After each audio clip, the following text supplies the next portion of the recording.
someone use the microphone.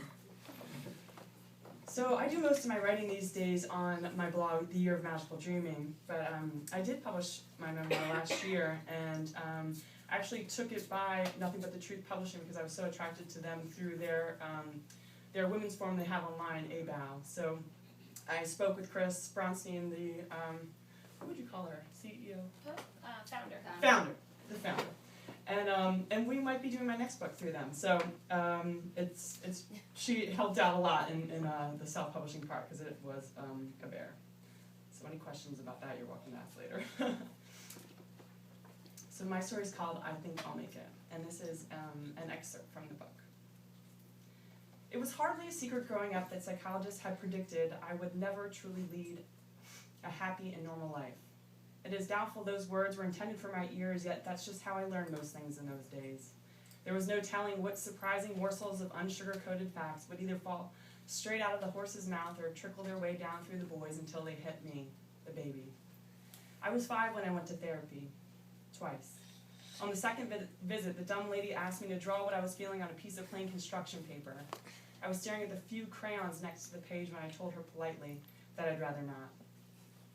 I'm sure it had been suggested that I go see her because, truth be known, my grandma Kate thought psychologists were a bunch of quacks.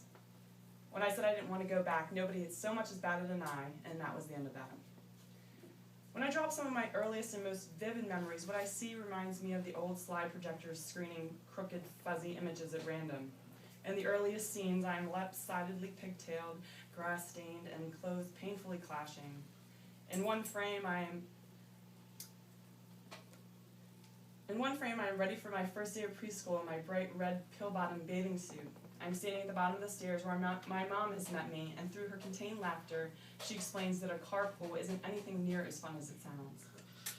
In another, I am crouched down in the closet playing hide-and-seek, recycling my own hot Cheerio breath, patiently waiting to be found, picking my toes. Soon, Mom would come home, and together we'd realize the boys weren't seeking me at all. They'd simply gone down the street to play with friends. Had I known I should have been squirreling away memories as precious keepsakes, I would have scavenged for more smiles, clung to each note of contagious laughter, and lingered steadfast in every embrace. Truth is that I was just a regular kid before I was ever really asked to remember. Up until then, I'd been safe in my own little world, every boo-boo kissed, every boogeyman chased away.